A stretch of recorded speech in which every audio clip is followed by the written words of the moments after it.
Vamos dar continuidade então ao a nossa semana, segunda semana, né, do Encontro AB Solar 2022. Eu espero que vocês estejam gostando e acompanhando desde ontem. Todo mundo estava aqui ontem? Tava? Ótimo, legal. Bom, eu lembro a todos vocês que estão participando que os banners laterais, né? Na verdade, nessa sala só tem um, aquele banner ali, ele tem o QR Code para acesso ao formulário com as perguntas que vocês vão poder fazer para os palestrantes no momento do debate. Sempre no final das palestras, eles vão responder as perguntas de vocês. Basta captar com o celular e abrir o link com o formulário e mandar a sua pergunta. E para quem está remotamente, basta acessar o link na plataforma. Eu quero dar um recado, antes de tudo. Eu gostaria de lembrar quem se inscreveu para a rodada de negócios. A gente vai ter uma sessão às 15 horas nas salas Verde e Havana, no piso de cima. Então não se esqueçam, quem se inscreveu, que tem às 15 horas. Vamos dar início à nossa mesa dessa tarde. Eu convido para vir aqui ao palco o coordenador da Força Tarefa de Hidrogênio Verde da Besolar, o Eduardo Tobias.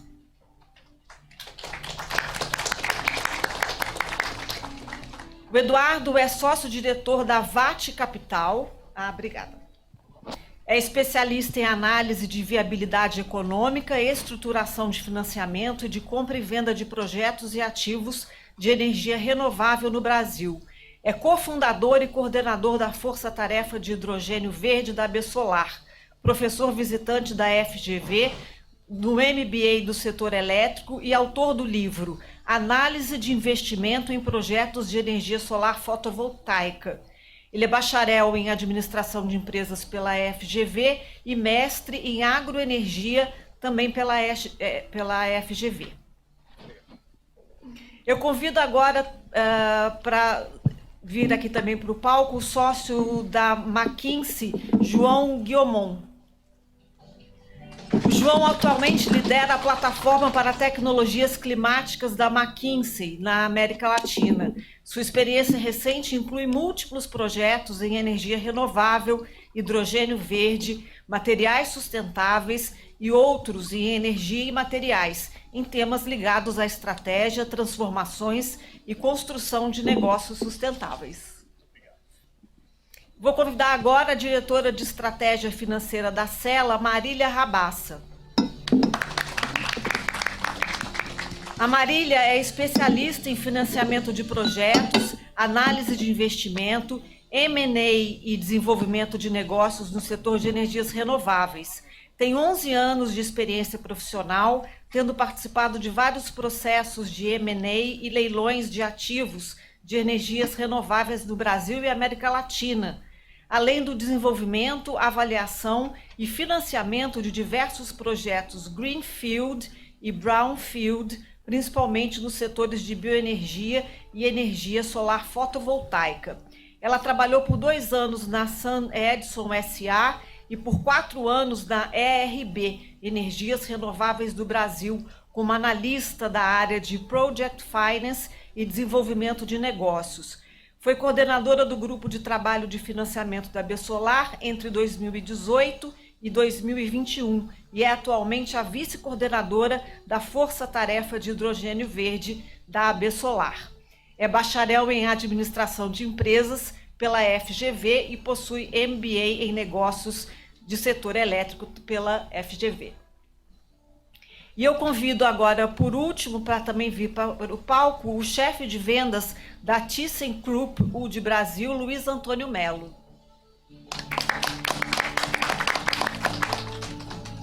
O Luiz é engenheiro químico pela USP, atualmente chefe de vendas da ThyssenKrupp para o Brasil e a América do Sul, realizando o desenvolvimento de negócios para contratos de engenharia, EP e EPC. Obrigada pela presença de todos vocês. Eu vou passar a palavra agora para o coordenador da Força Tarefa de Hidrogênio Verde da Besolar, Eduardo Tobias. Você quer vir aqui para o... Sim.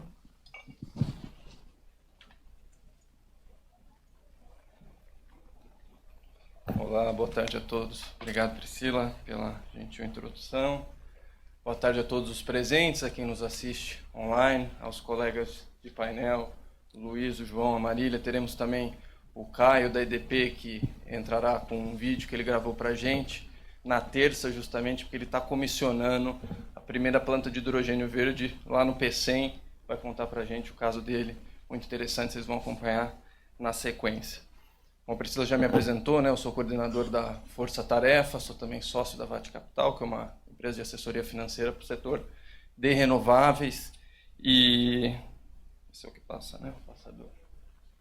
Seria o moderador desse painel, né? Então, primeiro, introdução sobre a Besolar para aqueles que ainda não são associados, quem está nos assistindo aí também remotamente. Somos a principal associação do setor solar fotovoltaico no Brasil, já quase 800 associados, tanto geração centralizada quanto distribuída em todos os estados do Brasil e também internacionalmente com atuação. E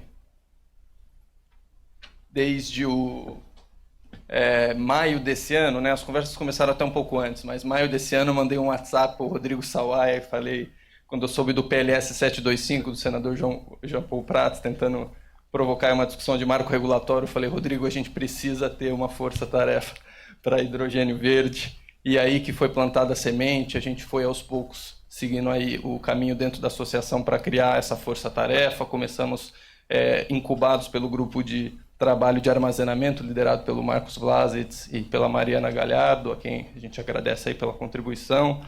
Final de agosto, o Conselho de Administração da Besolar aprovou com unanimidade a criação da força-tarefa. Aí me escalaram como coordenadora, a Marília Rabassa como vice.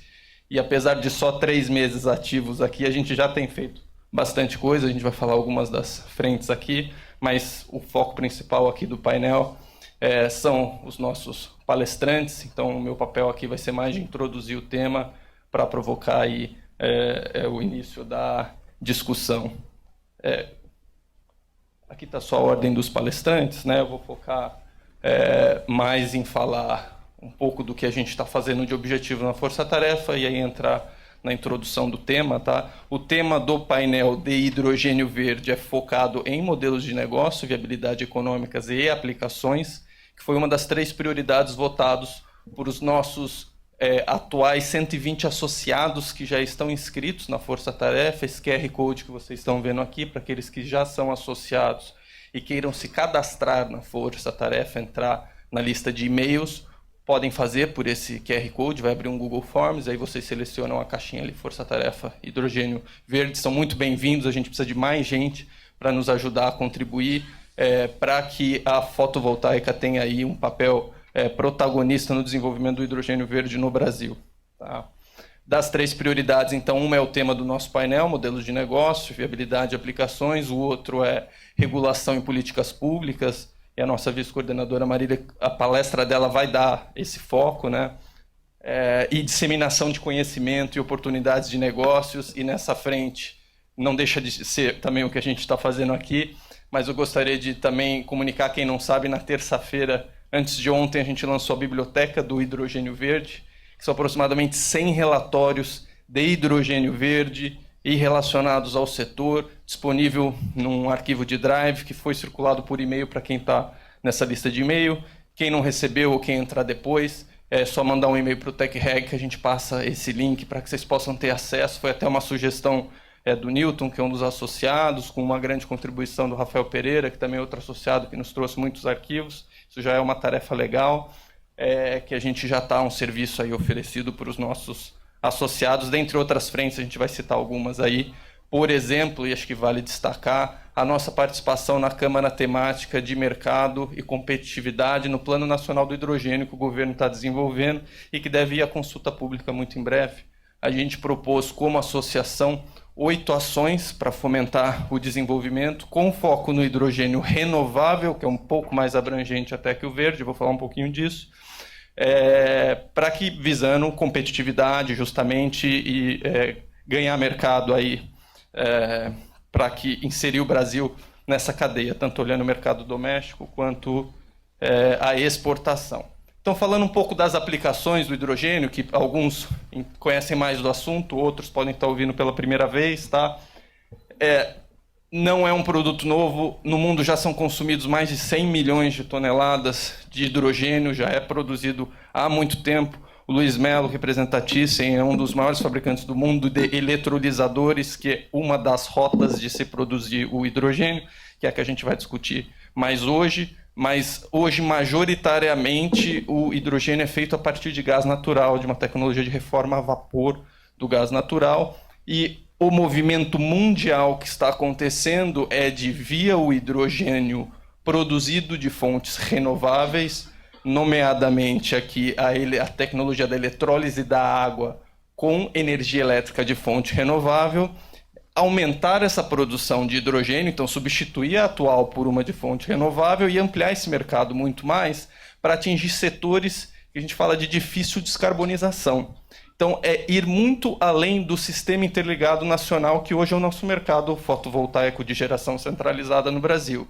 A gente migra de matriz elétrica, que é 20% da matriz energética brasileira, para entrar nesse pedaço da pizza, vamos assim dizer, da matriz que a eletricidade não estava explorando, né? Você tem, obviamente, também o efeito da eletrificação, e mais do que isso, ele também pode ser um vetor para exportação para outros países. Então, a gente ganha aí como fonte um mercado potencial que vai muito além do mercado que a gente tem hoje. Então, esse é o grande potencial. Então, para citar aqui algumas das aplicações e o estudo de caso que o Caio da EDP vai apresentar, o João também vai falar muito de aplicações e modelos de negócio. A gente está falando de indústria do aço, produção de fertilizantes nitrogenados, que o Brasil importa aproximadamente 85% de todos os fertilizantes nitrogenados, estamos falando de amônia, ureia e outros. Metanol, que é quase 100% importado hoje, e todos eles produzidos de fonte fóssil. Além do aço, alumínio, cimento, são setores altamente emissores de CO2 equivalente e que têm de poucas alternativas de descarbonização e alternativas muito caras. Então, em alguns desses segmentos, também transporte pesado, marítimo, aviação, que está tendo toda essa expectativa de que o hidrogênio de fonte renovável, de baixo carbono, possa entrar como solução de descarbonização. Então, essa é a foto, né? É isso que o mundo está vendo como oportunidade e trabalhando, e o Brasil também já está fazendo, tanto do ponto de vista do governo quanto dos agentes privados, estão se movimentando, vendo o Brasil com grande potencial. A gente vai falar um pouco, o João, bastante também, da potencial competitividade do Brasil para a produção do hidrogênio e seus derivados. Essa figura aqui é a chamada escada do hidrogênio, né? A Bloomberg adaptou um conceito do Liebreich Associates, existe muita expectativa com o hidrogênio verde, mas quais são os setores que devem ser mais imediatamente viáveis à introdução do hidrogênio verde? A primeira linha, de cima para baixo, são setores que já consomem hidrogênio. Falei, 100 milhões de toneladas ano de fonte fóssil. Então, substituir o fóssil para o renovável é o caminho mais imediato e é onde tende a ser competitivo primeiro. E conforme a gente vai descendo a escada, seja porque há outras soluções de descarbonização, por exemplo, no transporte leve, a eletrificação ou biocombustíveis, seja porque demanda, do ponto de vista do consumidor, muito investimento para adaptar seus processos, e aí talvez demore um pouco mais de tempo para o hidrogênio ficar viável de fonte renovável como vetor de descarbonização. Um pouco para alinhar os conceitos, e sinceramente não é alinhado nem nacionalmente nem internacionalmente, mas só para a gente dar uma nivelada, né? Pensando um pouco em papel da fonte fotovoltaica, né? Muito se fala das cores do hidrogênio. Eu gosto de fazer analogia com whisky, né? Vamos pensar o Johnny Walker. Você tem o Black Label, o Blue Label, o Green, o Red Label. O whisky, gente, todos eles são da mesma cor. O que muda é o rótulo. Então, o hidrogênio é um gás, ele é incolor. Então, esses rótulos, essas cores que estão sendo dadas, é para identificar as diferentes formas tecnológicas e fontes de energia que estão sendo usadas para produzir. Então, o conceito do verde é tecnologia de eletrólise, que seria, grosseiramente, dar um choque na água para decompor o H2O em H2 e oxigênio, com fontes de energia elétrica renováveis. Mas a eletrólise também pode usar qualquer fonte de energia elétrica. E existem outras tecnologias, como a reforma do metano, que pode ser gás natural, mas pode ser biometano também. Enfim, outras várias. Agora, o que a gente quer destacar aqui como associação, né? A fonte fotovoltaica é hidrogênio verde, é hidrogênio renovável e é hidrogênio de baixo carbono. Então, a gente cumpre essas três coisas.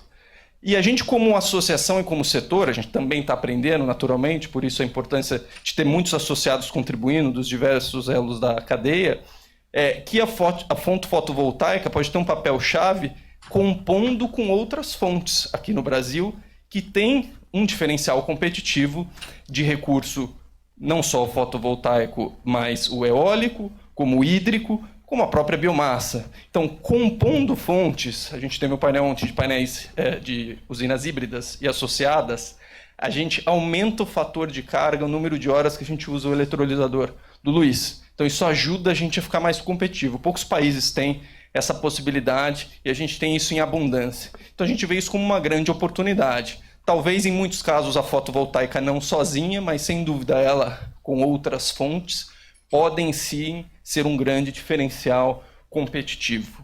E a eletrólise, como vou deixar para o Luiz falar, né, que ele que é o especialista na tecnologia, é uma tecnologia que já existe há décadas. Então, ela é madura. O que está sendo feito é aumentando o escopo da aplicação dela, e aí o Luiz vai contar para a gente bastante desses detalhes e do histórico, né?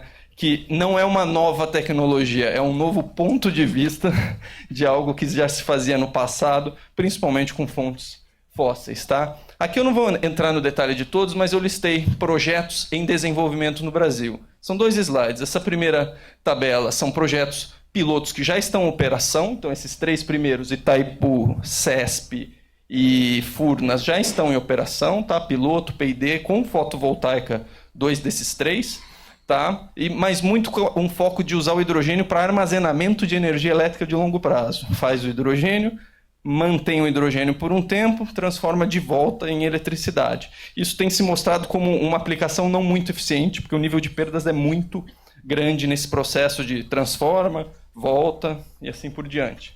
Agora a gente tem, semana que vem, entrando em operação, e o Caio vai apresentar na sequência, o projeto de 1 mega da EDP no P100, dentro de uma termoelétrica de mais de 700 mega a carvão.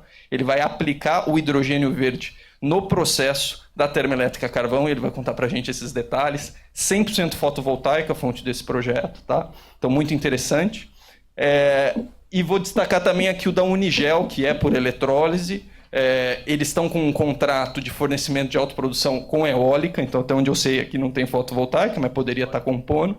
E a Thyssen, que o Luiz representa aqui, está fabricando os eletrolisadores com essa planta que tem aí projeção de entrar em operação no final do ano que vem, já com 60 megas de eletrolisadores. Então o Luiz também vai contar um pouco para a gente desse projeto aí, que é o mais maduro em escala comercial hoje no Brasil com eletrólise de hidrogênio verde. Aqui eu deixei também uma lista, e os anúncios são enormes, né, dos projetos de gigawatts, né, ou de centenas de megawatts. Já são mais de 30 MOUs, memorandos de entendimentos, assinados entre, principalmente, portos e agentes privados, de estudos de pré-viabilidade econômica e técnica de grandes projetos de hidrogênio verde, na maioria dos casos hibridizando eólica e fotovoltaica, ou só eólica, ou só fotovoltaica, visando exportação. Então, localizados nos portos, para transformar esse hidrogênio, na maioria dos casos, em amônia, porque transportar a amônia é mais fácil e mais eficiente do que o hidrogênio. Então, simplesmente como uma forma de transportar esse hidrogênio que tem uma densidade muito baixa, tá? Que é um aí dos pontos fracos. Então, deixo aqui só como registro, são bilhões e bilhões de dólares de investimento se tudo se concretizasse, mas vale fazer essa ressalva que ainda está num momento de avaliação. São poucos os projetos que estão mais concretos e vocês vão conhecer hoje o da EDP, e o Luiz também vai contar um pouco do da Unigel, que é o que a gente tem de mais maduro aí, que já é bastante representativo, tá? Aqui é um gráfico muito usado da Bloomberg New Energy Finance, a própria McKinsey, o João tem um estudo muito interessante também de competitividade relativa do custo de produção do hidrogênio entre os diferentes países, mas o que tem em comum na maioria desses relatórios é que todos veem o Brasil, se não em primeiro, entre os primeiros países com o maior potencial de produzir hidrogênio verde, competitivo e em larga escala. Porque você pega, por exemplo, um Chile, sem dúvida competitivo, mas não com a escala que a gente consegue fazer aqui no Brasil, pelo tamanho continental do país e a competitividade do recurso eólico e solar em diversas geografias. Então, esse é um grande potencial, mas são muitas projeções ainda, né, que dependem de muitas coisas, que apostam numa redução de custo de produção de energia elétrica e apostam numa melhoria muito grande na eletrólise, não só em cair o CAPEX, mas aumentar a eficiência, aumentar a durabilidade, depois a gente vai aumentar esse fator de carga, de utilização do eletrolisador, né? Que a gente vai ouvir o Luiz também contando um pouco aí das perspectivas de evolução da competitividade da tecnologia. Mas vale fazer também a ressalva de que todos sabem, né? Juros aumentou no Brasil bastante ultimamente. CAPEX eólico e fotovoltaico subiu nesses últimos 2 anos. Vamos perder o desconto na TUSH nos projetos que entrarem em operação a partir de 2027. Então, estamos falando aí de um impacto representativo na competitividade. Então, dando o lado da perspectiva positiva, mas para dizer também que não é só flores e que não é um setor que sozinho vai produzir hidrogênio verde a $1 por quilo no curto prazo. O que eu estou querendo dizer com sozinho? Estou querendo dizer da importância da política pública para apoiar, principalmente nos primeiros anos do setor, esse desenvolvimento desses projetos até que ele possa andar com as próprias pernas, como aconteceu com solar, com eólica, com biodiesel, com outros tantos setores. Tudo bem? Estou aqui para fechar só algumas variáveis, né, de expectativa de ganho de competitividade para a gente sair de níveis aqui. Isso é um gráfico olhando vários países, não é Brasil especificamente, tá? É um gráfico da IRENA. Hoje a gente estaria aí entre 3 e 5 dólares por quilo de hidrogênio verde para produzir, e aí o objetivo seria chegar ali na casa de $1. Parte desses elementos é o custo da energia elétrica, mas como eu falei, muita coisa é melhoria no lado do equipamento. Fica mais barato, mais durável, mais eficiente no consumo de energia elétrica e assim por diante. Então temos muitos desafios, mas uma oportunidade tremenda, e é esse o objetivo desse painel, justamente apresentar as possibilidades, modelos de negócio, aplicações, tecnologia e benchmark de políticas públicas. Então é isso, pessoal. Vou passar a palavra via vídeo para o Caio, da EDP, para ele apresentar para a gente essa planta piloto que está entrando em operação semana que vem. Tá bom? Obrigado.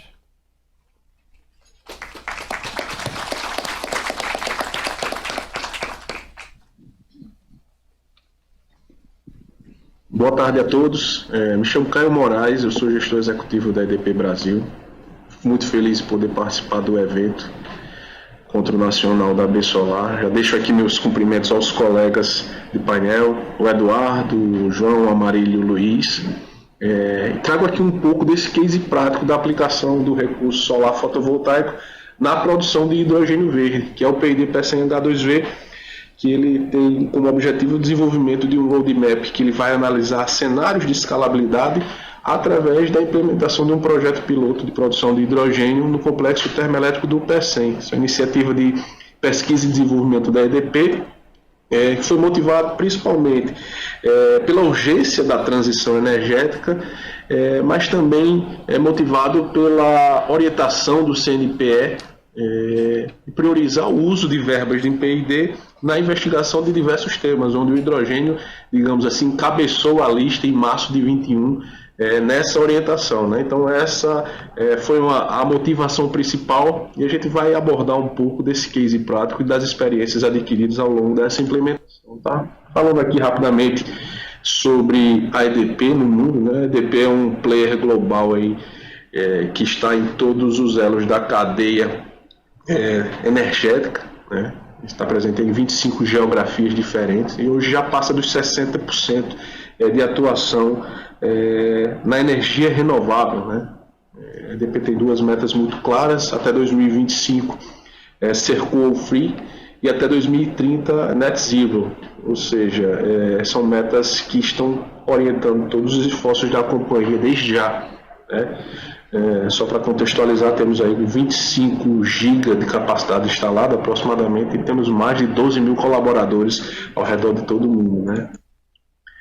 E aí, por que hidrogênio e por que agora, né? A gente traz aí esses 2 gráficos, são gráficos bastante famosos, da Universidade de Oxford, mas o primeiro gráfico a gente traz as projeções de aquecimento global baseado na emissão de gases de efeito estufa, né? Nós temos aí a previsão, se os países não tivessem formalizado nenhuma política climática, né, de redução de gases de efeito estufa, né?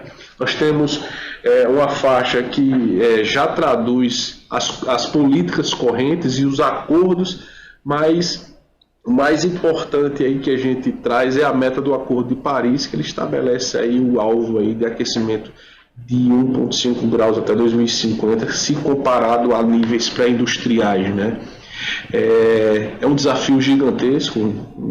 Nos últimos estudos eles mostram que para a gente alcançar o 1,5 a gente praticamente teria que tirar 90% do carvão da matriz energética mundial, 65% de petróleo e 45% de gás, ou seja, é um desafio gigantesco para que a gente atinja essa meta sem ultrapassar até 2050, né? E a gente vê no gráfico aí da direita que o setor energético, né, o uso da energia em indústria, a mobilidade, o transporte e a eletrificação propriamente dita de casas, de indústrias, de comércios, né? Esse setor de energia ele é responsável por 73,2% da emissão de gases de efeito estufa, né? Então a gente vê e enxerga isso uma grande oportunidade para atuar fortemente na transição energética. Então o hidrogênio ele tem a capacidade de reduzir o consumo de energia fóssil primária, né? Ou seja, se eu tenho o hidrogênio verde produzido por eletrólises alimentadas energeticamente por recursos renováveis, eu obtenho uma commodity que pode basicamente atuar em todas as cadeias industriais, né? Em todo aquele percentual dos 73,2%. A gente pode direcionar para a mobilidade através de fuel cells, direcionar para indústrias petroquímicas e através de sínteses produzir os e-fuels, pode direcionar também para indústrias químicas sintetizando com outros compostos, como é o nitrogênio, produzir amônia e direcionar esse hidrogênio para as demais indústrias, seja ela do aço, seja ela cimenteira, ou seja, o hidrogênio ele possui essa versatilidade tão buscada para a transição energética, né? Então, é a nova commodity,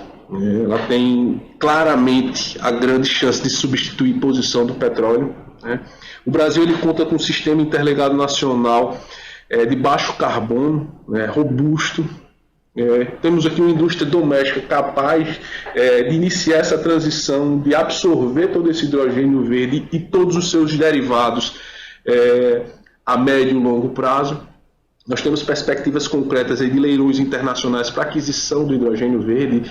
Nós temos exemplos na Europa de leilões que podem acontecer e serem também um demandante desse hidrogênio que vai ser produzido. Nós temos aqui uma posição geográfica invejável, nós temos aqui complementariedade de fontes renováveis, nós estamos aqui numa posição, facilmente nós atingimos costa leste americana, nós atingimos aí a Europa através de seus diversos portos, ou seja, a localização brasileira aliada com a abundância de energia renovável traz um fator competitivo gigantesco. E aqui no Ceará a EDP tem a UTE 100, uma termoelétrica a carvão, que já empreende diversas ações de transição energética, de redução e geração de energia termoelétrica sustentável. Tá? Então, temos aqui todas as condições para implementar esse projeto, né? Todas as sinergias que vão trazer grandes frutos aí para o projeto. Ou seja, todos esses fatores eles se unem para posicionar a EDP na transição energética. Então, falando propriamente do projeto, ele tem dois objetivos principais. É desenvolver um roadmap que ele vai avaliar cenários de escalabilidade, saindo de 1 mega até chegar a 1 giga, em todos os elos da produção do gás, através da implementação do primeiro projeto em escala de megawatt no Brasil. Então, esse projeto ele vai envolver todos os elos, a montante e a jusante da cadeia de produção, ou seja, eu vou ter desde a geração de energia renovável até o uso do hidrogênio, passando logicamente pela produção, tá? Então ele vai envolver todos os elos da cadeia, e esse é o objetivo estratégico de produzir a primeira molécula de hidrogênio verde no hub de Pecém ainda em dezembro de 22. Tá? Nós temos aqui o objetivo específico, né, do projeto para o roadmap de cenários. Nós temos aqui, primeiro, que é propor soluções para todos os elos a montante e ajusante da cadeia produtiva de hidrogênio, mapear estruturas de demanda para todas as escalas de consumo, estudar e propor modelos de negócios, observando aqui critérios de sustentabilidade técnica, econômica e ambiental, e mapear parcerias estratégicas com indústrias diversas na região, além, logicamente, de entender todas as condições de contornos criadas com a implementação desse projeto.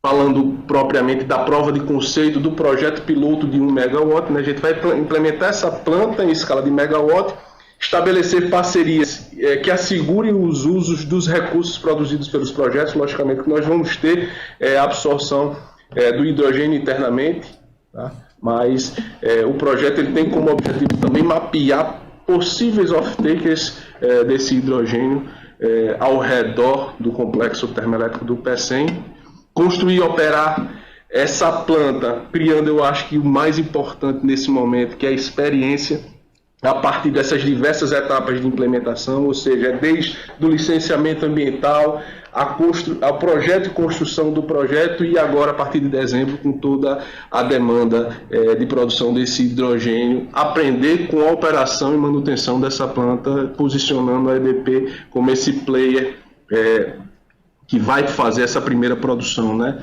E também a gente espera implantar uma infraestrutura para avaliação e monitoramento da performance desse projeto piloto.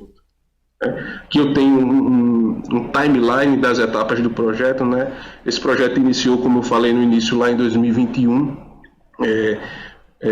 Dentro do roadmap, a gente desenvolveu plataforma de simulação, tem construído os cenários básicos e vem avaliando ao longo dos últimos meses alternativas e parâmetros associados tanto à produção quanto ao consumo desse hidrogênio.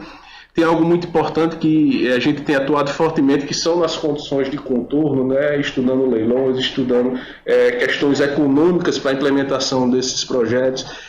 Algo muito importante que é a questão de licenciamentos ambientais, que a gente já passou por todas essas etapas, também foram abordadas nesse estudo, para que ao final de maio de 2024 nós tenhamos aí modelo de negócio muito bem detalhado para a implementação de qualquer tipo de projeto de hidrogênio. Tá? Já para a prova de conceito, como eu falei para vocês, nós temos uma meta de produzir agora em dezembro. A gente já está na fase final de comissionamento para que essa produção se inicie, né? Mas começou desde o projeto executivo dessa planta piloto, desenvolvemos parcerias localmente e internacionalmente para a implementação do projeto, que vão culminar com a produção da primeira molécula agora em dezembro, tá? Então, a partir daí, a operação e manutenção dessa planta piloto, desenvolver e aprimorar os processos, tanto de uso quanto de geração, e estudar aqui a ampliação dos usos desse hidrogênio, que é o mais importante. Lá na frente eu vou abordar um pouco de como a gente vai utilizar localmente dentro da termoelétrica esse hidrogênio, para ao final a gente ter alternativas de expansão desse projeto piloto. Aqui são as correntes tecnológicas que a gente vai avaliar dentro do projeto P&D. Vamos avaliar a coqueima, né, estudar o impacto da utilização do hidrogênio com os combustíveis atuais da termoelétrica. Hoje nós temos óleo diesel e carvão mineral. É uma prova de conceito que está sendo criada, mais à frente eu vou trazer. O uso industrial desse hidrogênio, que vai se iniciar aqui da termoelétrica também. Nós temos, além da combustão, usos industriais do hidrogênio, que a gente já faz esse uso internamente, mas também vamos avaliar armazenamento e transporte e definição de índices de eficiência técnica e econômica para o hidrogênio. Estão conosco aqui o GESEL, que é o nosso parceiro responsável pela viabilidade setorial e mercadológica. Ele vai ser responsável por criar a plataforma de simulação para avaliação de cenários de escalabilidade do hidrogênio, além de definir todos os modelos de negócio para todos os cenários de escalabilidade. Nós temos também a EDP Smart, que é o fornecedor da usina fotovoltaica, é uma usina de 3 megawatt pico, que é conectada diretamente aos barramentos auxiliares da usina termoelétrica de Pecém. A Hydro é o fornecedor da eletrólise, uma eletrólise tipo PEM, de 1,25 mega, e o IAT é nosso parceiro tecnológico que está nos auxiliando no desenvolvimento das provas de conceito técnicas, né? Quando a gente fala técnicas, são os sistemas de controle de chama para que vão realizar a co-queima do hidrogênio com óleo diesel, além da avaliação de mecanismos de armazenamento de hidrogênio e definição de índices técnicos de eficiência e sustentabilidade com o uso do hidrogênio. Como eu falei, internamente nós já fazemos o uso do hidrogênio. Hoje esse hidrogênio é cinza e a partir da geração da primeira molécula, esse hidrogênio verde vai ser aplicado na refrigeração do nosso gerador, né? A refrigeração dos geradores através do hidrogênio aumenta a eficiência do equipamento, né? Por quê? Porque o hidrogênio ele tem uma maior condutividade térmica, tá? Nós temos aí quase 1,5 vezes a capacidade de transferência de calor em comparação com o ar. Tá? A densidade do hidrogênio também é bem mais baixa do que o ar, o que acarreta uma melhoria de performance devido à perda que são geradas pelas peças giratórias, pelo mecanismo giratório, né? Se nós tivéssemos o ar, nós teríamos um ambiente com maior densidade, teríamos maiores perdas. Tá? Então o hidrogênio ele traz todos esses fatores técnicos que aumentam a eficiência de geração de geradores síncronos, né? Então a gente já faz a utilização do hidrogênio e a gente vai utilizar agora, a partir de então, do início da operação da planta, o hidrogênio verde. E a outra corrente tecnológica, a gente está desenvolvendo um sistema de queima, né, que ele vai fazer o acoplamento através de uma ogiva aerodinâmica do óleo diesel e juntamente com hidrogênio para processos de startup e parada da nossa termoelétrica. Não são duas aplicações que já se iniciarão imediatamente após a produção da primeira molécula. Tá? Então trago aqui para vocês primeira mão a foto da nossa usina fotovoltaica de 3 megawatt peak, foi instalada dentro do perímetro industrial do complexo termoelétrico do Pecém. Como eu falei, essa UFV é conectada diretamente aos barramentos auxiliares da nossa planta, que vai abastecer, logicamente, aqui o sistema de eletrólise, né? Nós temos aqui o retificador, a eletrólise e o sistema de armazenamento que vai fazer a distribuição do hidrogênio para os processos internos da planta, para o processo de refrigeração dos geradores e para o sistema em coqueima com óleo diesel.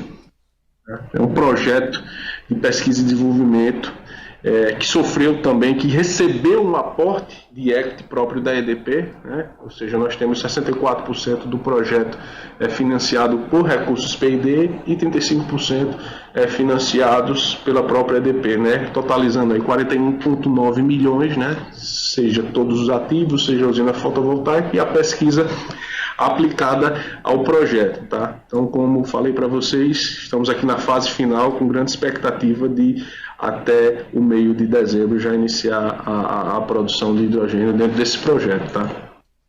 Encerro aqui esse case, um case que está trazendo bastante resultado positivo no que diz respeito à capacitação de pessoas, a desenvolvimentos tecnológicos, e a gente espera que o projeto ele traga não só localmente, mas que possa influenciar aí o setor como um todo, né? Um case prático de utilização do recurso solar fotovoltaico na produção do hidrogênio, e fico à disposição para receber qualquer tipo de questionamento. Os meus contatos eu passo posteriormente, tá? E agradeço muito a oportunidade de estar trazendo esse case para vocês. Muito obrigado e até a próxima.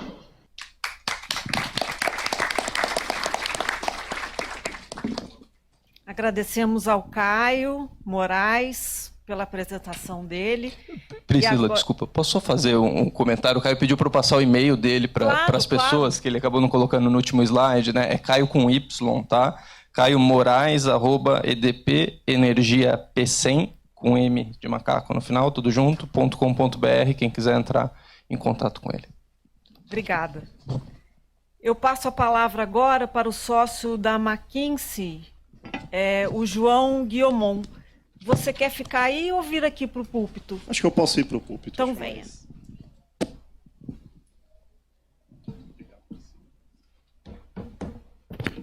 Todo mundo me ouve aqui? Acho que sim, né? Bom, boa tarde a todos. Obrigado pelo convite, obrigado ao AB Solar, ao Eduardo, obrigado pela apresentação e introdução aqui, Priscila. Eu vou falar rapidamente aqui. O assunto, a gente poderia passar horas, talvez dias, falando sobre o assunto, um assunto que eu e o Luiz já passamos aqui em discussões várias dessas horas, né? Mas acredito que aqui a gente vai conseguir dar uma boa visão geral do que a gente vê como oportunidade, como futuro para o hidrogênio verde no Brasil. Tá? Primeiro, falando aqui de grandes números, o que a gente vê para o hidrogênio? É uma oportunidade muito grande, uma oportunidade de longo prazo, então vocês podem ver aqui, a gente tem uma projeção de mais ou menos 3 milhões de toneladas para 2030, como hidrogênio verde no Brasil, 13 milhões para 2040. São projetos longos, os maiores projetos que a gente vê, da ordem de grandeza de gigawatts e coisa do tipo, são projetos que levam talvez 5 anos desde o momento que você começa a explorar a possibilidade até o momento que você está produzindo em escala mesmo. Por isso que a gente tem esse prazo um pouco mais longo. Mas é uma oportunidade grande que vai exigir, que vai gerar, falando ali de 2040, 15 a 20 bilhões de dólares de receita aqui no Brasil. Então, as vendas de hidrogênio verde que a gente projeta são da ordem de 15 a 20 bilhões de dólares. E se a gente pegar todos os investimentos na cadeia, a gente vai ter alguma coisa da ordem de até 200 bilhões de dólares, considerando a geração adicional, considerando a transmissão, considerando o próprio eletrolisador, a infraestrutura associada, seja para armazenagem de hidrogênio, seja para terminais para exportação, e também a estrutura para a produção, por exemplo, da amônia verde, que vai ser uma das principais formas de transporte do hidrogênio, né? Acho que tem um aspecto importante aqui, 2 aspectos mais que eu queria ressaltar. Primeiro, a geração adicional que a gente tem aqui no Brasil para produzir esses 3 milhões de toneladas é da ordem de 180 gigawatts, tá, de capacidade. Isso é um pouco mais do que a gente tem no Brasil hoje. Então a gente está falando, num horizonte de 20 anos, de criar um novo Brasil, do ponto de vista de capacidade de geração, 100% renovável, para que você possa produzir esse hidrogênio. E com um impacto relevante também na descarbonização. Só as aplicações aqui que a gente avaliou são 75 milhões de toneladas de CO2 que seriam evitadas com essa produção. Por que isso vai acontecer? Então, aqui não sei se dá para ler, mas de qualquer forma eu vou comentar os principais pontos.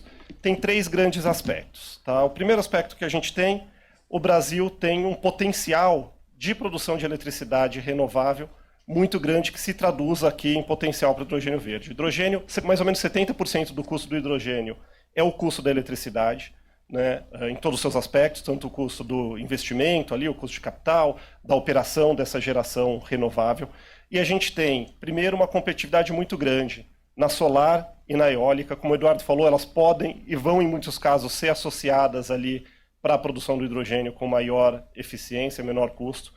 E a gente tem não só uma competitividade boa de custos, mas a gente tem essas fontes em abundância. Então tem alguns locais, outros lugares no mundo que tem também uma competitividade de custos boa, não necessariamente, quando você sair ali dos primeiros gigawatts, você não necessariamente vai manter essa competitividade como o Brasil pode manter. Então, segundo ponto, que a gente tem o nosso sistema integrado nacional, que já é hoje 85% renovável. Se a gente pegar aqui nesse horizonte de 20 anos, mais ou menos, ele vai passar de 90% renovável, vai chegar perto ali de 95% renovável.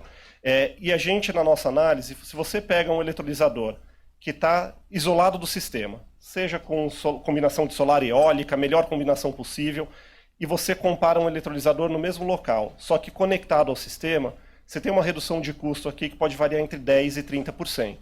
Por que isso? Primeiro porque você aumenta a utilização do seu eletrolisador, nos momentos em que você teria que fazer ali uma redução de utilização, porque não está ventando, porque é noite ou o que quer que seja, você não tem geração de eletricidade suficiente, você traz essa eletricidade da rede, e você tem também uma vantagem que tem momentos que tem o contrário, né? Você tem o curtailment, você está gerando eletricidade, mas já chegou no limite do seu eletrolisador, você não vai aproveitar essa eletricidade, se você está conectado à rede, você pode até vendê-la.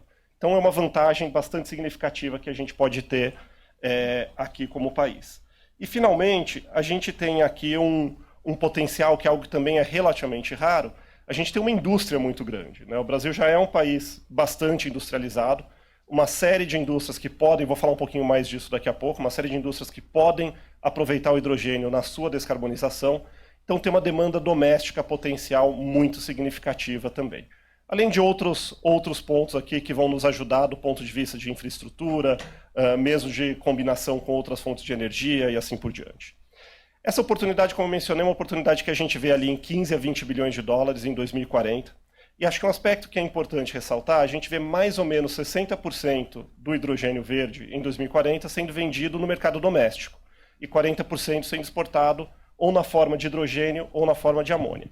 Essa parcela que vai ser vendida no mercado doméstico, não necessariamente, se você fosse rastrear a molécula ali, rastrear as aplicações até o uso final para um consumidor, vamos dizer, não necessariamente vai ficar no Brasil, mas uma forma de você exportar hidrogênio, uma forma eficiente de você exportar hidrogênio, é exportar na forma de outros produtos. Podem ser fertilizantes, pode ser ferro esponja verde, né, HBI verde, pode ser aço verde, mas tem uma série de outros produtos aqui associados, partindo do hidrogênio, que a gente pode produzir e poderia exportar.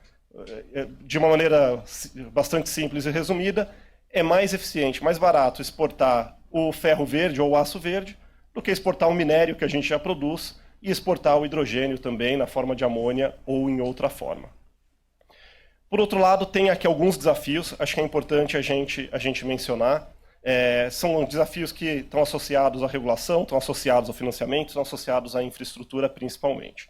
Do ponto de vista regulatório, não é que exista um impedimento hoje à produção de hidrogênio, mas a gente tem o hidrogênio, ele é muito intensivo em eletricidade, então ele está sujeito à regulação do sistema elétrico. Ele é, em algumas aplicações, um combustível, então ele pode estar sujeito à regulação dos combustíveis. Ele usa muita água, a eletrólise é transformar água em hidrogênio, e você usa ali 9 vezes mais água do que o hidrogênio que você vai produzir. Então ele pode estar sujeito à regulação associada ao uso de água também. Então pode ter aqui, no aspecto até de regulação técnica mesmo, a gente pode ter algum desafio para navegar todo esse ambiente, pelo menos enquanto não tivermos uma regulação mais específica. Tem um ponto associado, não é exatamente regulação, mas tem um ponto de certificação que é relevante também. Não existe hoje um consenso. O Eduardo mencionou ali o hidrogênio cinza, o hidrogênio verde, o baixo carbono, o renovável.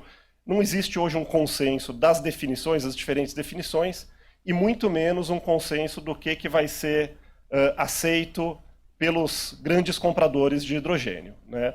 Eu sou otimista nesse sentido, acho que, pelo menos no médio a longo prazo, a certificação tende a uma certa racionalização. A gente tem visto a discussão caminhar até nesse sentido na Europa, por exemplo, no sentido aqui de você medir, por exemplo, o conteúdo de carbono associado à produção do hidrogênio, sem necessariamente falar, olha, se você usou 3% de energia fóssil porque conectou a rede, não é mais verde. E, naturalmente, à medida que você avança na cadeia, que você está produzindo o ferro verde, o aço verde e o automóvel com esse aço verde, cada vez passa a ser menos importante se o hidrogênio foi chamado de verde ou não, e mais importante se o carro que está sendo vendido ou que os consumidores estão comprando tem uma emissão maior ou menor. Então, esse é um aspecto de regulação e certificação importante. Do ponto de vista de financiamento, a gente tem aqui um custo de capital relativamente alto no Brasil. Estava até conversando com o Eduardo também antes aqui da gente começar. A gente, quando fez o estudo, já assumimos, até em discussão com uma série de participantes aqui de empresas privadas, a gente adicionou, com relação à média dos mercados internacionais, 2 pontos percentuais ao custo de capital no Brasil. Claro que aqui o custo de capital tem subido, é muito importante esse custo relativo, Brasil versus outros mercados que podem também estar produzindo hidrogênio, mas a gente vê aqui um desafio nesse sentido, e principalmente um desafio que se materializa enquanto a gente não tiver grandes off-takers, grandes compradores que oferecem ali uma garantia de demanda e, consequentemente, dão maior estabilidade e previsibilidade para os projetos. Do ponto de vista de infraestrutura, e aqui junto da infraestrutura vou mencionar pelo menos a questão de licenciamento. Como eu disse, são 200 bilhões de dólares. Na nossa estimativa, você sai aqui de uma taxa de crescimento de capacidade de geração de mais ou menos 4% ao ano para 7% ao ano com o hidrogênio. Isso exige um volume de licenciamento, até de expansão do sistema, que é muito maior do que o anterior e que pode enfrentar aqui alguns gargalos, fora terminais, armazenagem, dutos e tudo isso que tem que ser construído de uma maneira mais ou menos sincronizada, né?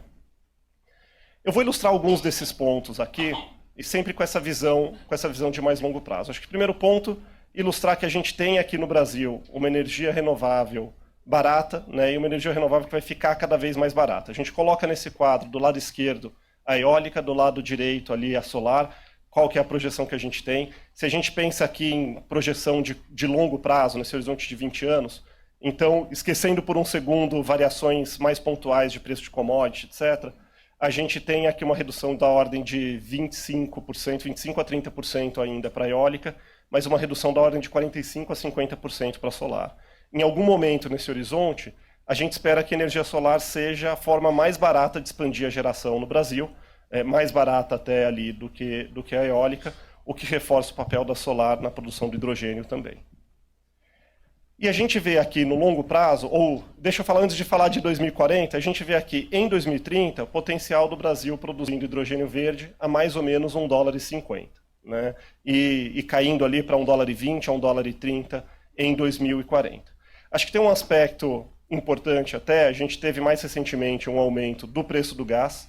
Então, hoje, se alguém fosse produzir hidrogênio verde, produziria até mais barato do que o hidrogênio cinza, dado o preço do gás que a gente tem. Talvez isso mude por algum período, né? Acho que o preço do gás não vai ficar no patamar atual para sempre, mas mesmo assim, até o gás descer, até o preço baixar, a gente vai tendo essa evolução tecnológica, redução do preço de energia, evolução dos eletrolisadores, o hidrogênio vai se tornando mais competitivo. Acho que esse é um aspecto que pode acelerar aqui globalmente o desenvolvimento do hidrogênio, assim como um aspecto de segurança energética, né? Produção do hidrogênio em diferentes lugares e descentralizando a oferta ali em comparação, por exemplo, com o gás e o petróleo. E essa é uma oportunidade, eu falei ali do mercado doméstico e tudo mais, é uma oportunidade de expansão aqui para o Brasil do ponto de vista de exportações, né? A gente fez recentemente um estudo junto com o Hydrogen Council, justamente para entender as cadeias de suprimento globais que vão surgir com o hidrogênio, e olhando aqui, ou pensando no hidrogênio em todas as suas formas. O hidrogênio mesmo, em algum momento ele pode ser transportado comprimido ou liquefeito, a amônia, metanol, ferro verde, outros produtos fertilizantes, outros produtos intensivos ali em hidrogênio. E a gente vê que tem algumas regiões aqui que devem ser maiores importadoras. Acho que chama bastante atenção a Europa. A Europa não vai ter... Tem alguns locais da Europa, por exemplo, Espanha, que tem até um potencial para energia renovável e produção de hidrogênio que são bastante bons, mas a Europa não vai ter nem energia renovável, muito menos hidrogênio para toda a sua demanda. Ela vai ter que importar. Vai importar de onde? Vai importar uma parte do norte da África, do Oriente Médio, vai importar também do Brasil e do restante da América Latina. Pode ser que importe alguma coisa de países como a Austrália. Do ponto de vista de compras, grandes compradores, a gente tem também ali a Ásia, né? China, Japão, Coreia, mercados que também devem ter, e acho que em particular Japão e Coreia, que devem ter aqui uma necessidade de importação para descarbonizar as suas economias, né? E a gente tem, por outro lado, países que a gente vê como maiores produtores. Brasil e Chile, na América Latina, norte da África, Oriente Médio, como eu mencionei, a própria Austrália, e o Brasil, como o Caio até mencionou ali, com potencial muito grande para a Europa e para a costa leste americana, por uma questão até mesmo geográfica. E, finalmente, acho que o ponto que eu queria ressaltar aqui nesse mapa ainda é os Estados Unidos, né? Acho que o pessoal talvez aqui tenha acompanhado ali o IRA, o Inflation Reduction Act, uma regulação passada recentemente nos Estados Unidos que vai gerar aproximadamente $400 bilhões de subsídios para uma série de tecnologias sustentáveis. E aí vai desde a renovável mesmo, produção de hidrogênio, armazenagem de energia, captura de carbono e assim por diante. Isso tem um impacto no custo do hidrogênio sustentável aqui, não necessariamente verde, mas principalmente para o verde, nos Estados Unidos, que chega a $3 por quilo.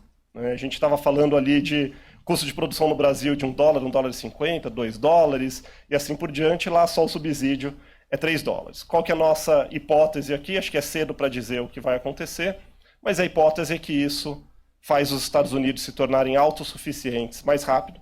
Pré-IRA, né, pré essa regulação, a gente imaginava aqui que os Estados Unidos seriam um importador de hidrogênio não de toda a sua demanda, mas um importador de parte da demanda, especialmente num horizonte aqui de mais ou menos 10 anos. Com essa regulação, a gente imagina que uma boa parte da necessidade norte-americana vai ser suprida localmente. Agora, quando a gente fala em mercado doméstico brasileiro, quais são as grandes aplicações, né? Onde a gente vai ver aqui esse hidrogênio sendo utilizado? Vou usar minha colinha aqui só para conseguir ver sem... A vista já não permite chegar ali. A gente simulou aqui mais ou menos 10 aplicações. Globalmente, a gente olhou 35 aplicações, selecionamos mais ou menos 10 aqui para o Brasil, que são particularmente relevantes, né? Isso é parte de um estudo que a gente até publicou. Quem tiver curiosidade, dá para baixar no nosso site ou entrar em contato comigo. E tem 3 aplicações que se destacam do ponto de vista de volume. Primeiro, como eu já mencionei algumas vezes aqui, toda a cadeia do ferro e do aço. Oportunidade grande pela eficiência econômica, pelo fato de nós sermos um dos poucos países, tem poucos países que vão produzir hidrogênio verde de uma maneira competitiva, tem ainda menos que, além de produzir hidrogênio verde, tem a produção também do minério com a qualidade adequada do pellet feed ali para poder fazer um HBI verde, por exemplo, né? Segunda aplicação que a gente vê que é muito relevante, esse outro bloco aqui mais no meio do gráfico que é bastante relevante, é transporte, em particular caminhões. Então, quando a gente pensa em veículos de passeio, a eletrificação direta, vamos dizer, você tem um veículo a bateria, num primeiro momento híbrido, depois a bateria, acaba sendo mais eficiente, né? Ele pode ter algum pequeno percentual de veículos de passeio a hidrogênio, célula combustível, etc., mas a gente acredita que a bateria acaba sendo muito competitiva. Quando a gente vai para transporte de carga, caminhões pesados, longas distâncias, o hidrogênio acaba sendo mais competitivo. Você ter uma bateria ali maior tem um peso grande, tem um volume grande, peso principalmente, e tem um tempo de carga que ainda vai ser grande. Por mais que você consiga ter uma bateria que carregue mais rápido, para você transportar 15, 20 toneladas por 1.000 quilômetros num dia ou coisa parecida, o tempo de carga seria muito grande, esses caminhões rodam muito. E a terceira aplicação que a gente vê são aplicações industriais, térmicas. Pega, por exemplo, um processo de calcinação, que você precisa ter a chama, precisa ter ali hoje, você vai usar um óleo combustível, um gás natural. É um percentual pequeno, a gente acredita que tem, até pela eletrificação, essas aplicações em grande parte não vão usar hidrogênio, mas como é um volume muito grande, acaba sendo relevante, né? E acho que tem aqui um aspecto que a gente tem que mencionar. Tem outras aplicações que a gente vê como menores, de uma maneira geral, mas que têm um potencial também, podem ter um potencial significativo por outras vias, tá? E acho que vale mencionar, o que a gente assume quando a gente faz essa estimativa? A gente olha qual que é o preço que a gente vê ali do hidrogênio e o preço da aplicação usando hidrogênio, qual que é o preço que a gente vê da aplicação alternativa, seja uma aplicação renovável, como veículo a bateria, seja uma aplicação fóssil, como um veículo a gasolina, como no caso em particular dos transportes. E a gente, a partir do momento em que a aplicação, em que usar o hidrogênio passa a ser mais competitivo, a gente tem ali uma taxa de adoção. Então, de certa forma, é conservador porque a gente sempre assume que economicamente vai valer a pena usar o hidrogênio. Por que é conservador? Tem uma série, vou pegar o exemplo aqui de transporte marítimo. Transporte marítimo vai demorar para ser mais competitivo você usar o hidrogênio, ou usar a amônia verde, do que você usar o bunker oil, usar ali o diesel marítimo, né, que é um produto bastante barato, mas, por outro lado, tem compromissos tanto corporativos quanto do próprio setor com relação à descarbonização. Então, mesmo que ainda seja mais caro, vai ter aqui alguma aplicação. A mesma coisa é combustível para aviação, né? Os combustíveis sustentáveis, baseados ou não em hidrogênio, eles podem até ser mais caros do que o combustível fóssil, tem também compromissos setoriais e corporativos que vão ser necessários, tá? Então, o que eu queria encerrar aqui, não sei se eu estou passando um pouco já o tempo, mas para encerrar aqui, queria deixar essa mensagem de que a gente tem aqui uma oportunidade muito grande para o Brasil, do ponto de vista de exportações diretas e indiretas de hidrogênio, e que, para isso, a gente vai precisar trabalhar de uma maneira coordenada, não é algo que uma empresa ou outra vai fazer, ou que um órgão do governo ou qualquer coisa do tipo. É um setor que vai se desenvolver num ecossistema, com empresas de diferentes setores consumindo esse hidrogênio e com outras empresas trabalhando para produzi-lo. Obrigado.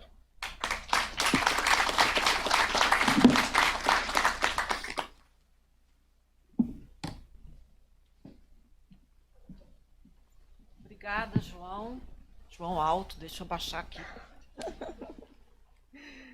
E eu passo a palavra agora para a diretora de estratégia financeira da Sela, a Marília Rabassa.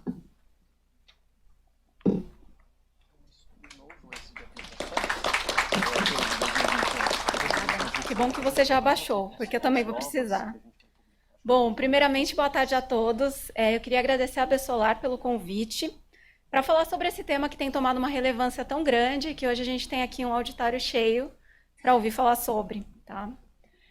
Queria dar uma breve introdução que o hidrogênio hoje é o elemento mais abundante no universo e a utilização dele hoje não é segredo em diversas aplicações. O que é novidade do hidrogênio? É que o hidrogênio verde ele tem o potencial de descarbonizar indústrias que hoje possuem dificuldades em suas reduções de gás carbônico, de emissões de carbono. Tá? Como, por exemplo, a indústria de fertilizantes, mineração e transporte pesado, que já foi mencionado aqui. Por conta dessa perspectiva, diversos países têm apostado no hidrogênio verde, ou no renovável, ou no de baixo carbono, né? Não somente para descarbonizar suas economias, mas também como um novo mercado, que tem aí um potencial expressivo para as próximas décadas.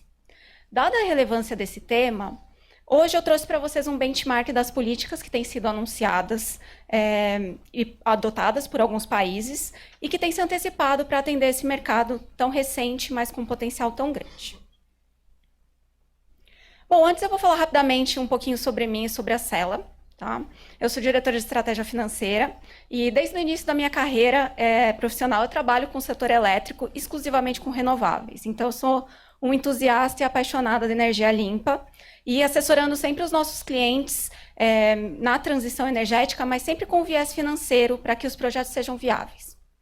A Sela ela atua em projetos de consultoria e transações. Tá? Então, destaco aqui entre essas nossas atuações, desenvolvimento de planos de negócio para GD e geração centralizada, mas inclusive na estruturação de modelos de negócio de autoprodução por arrendamento ou consórcio para projetos de geração centralizada. E sobre o tema de hidrogênio verde, além da minha atuação na Bessolar como vice-coordenadora da Força Tarefa, a Camila Ramos, que é CEO da Sela, também é vice-presidente de investimentos em hidrogênio verde da Bessolar. Com a Sela, a gente já assessorou 3 projetos, 3 clientes relacionados a hidrogênio verde. Primeiro, trabalhando com empresa geradora para fornecer energia e competitividade para o seu projeto para um consumidor, que é a planta de hidrogênio, mas também diretamente com os fornecedores, os produtores de hidrogênio verde, auxiliando na estruturação ótima, contábil, fiscal e regulatória para esse empreendimento aqui no Brasil. E agora, a gente está trabalhando junto com o Banco Mundial em um projeto social no entorno do hub de hidrogênio, lá no PECEM, em que a gente vai utilizar projetos de geração distribuída para a população de baixa renda na região. Bom, avançando aqui, eu queria começar esse panorama falando um pouquinho do status dessas políticas de hidrogênio que já foram anunciadas de acordo com o levantamento feito pela Agência Internacional de Energia Renovável em novembro desse ano. Então, esse levantamento está quentinho. O mapa ele traz aqui 3 estágios de desenvolvimento das políticas. Os países em cor preta são os que já têm documento de estratégia oficial aprovado. Em vermelho, a gente tem os países que possuem documentos preliminares ou que estão em processo de consulta pública ou aprovações. Vocês vão ver que o Brasil está nesse bolo aqui dos países que estão em vermelho. Tá? E, por fim, a gente tem em azul os países que já anunciaram estratégia, mas que ainda não avançaram a ponto de publicá-la. Tá? Ao todo, são 29 países com estratégia oficial publicada, 11 países com documento em fase final de aprovação e 22 países que anunciaram desenvolvimento. Tá? Ou seja, são mais de 60 países que já se posicionaram ou pretendem se posicionar para atender esse mercado que está crescendo. Porém, é importante ressaltar que a efetividade dessas políticas vai depender muito das ações propostas em cada estratégia. E um dos pontos que eu gostaria de mencionar sobre isso é justamente o critério do hidrogênio. Vocês vão ver aqui que eu vou falar de hidrogênio limpo, hidrogênio de baixo carbono, então não existe uma regra geral dessas políticas, então isso é algo para se atentar.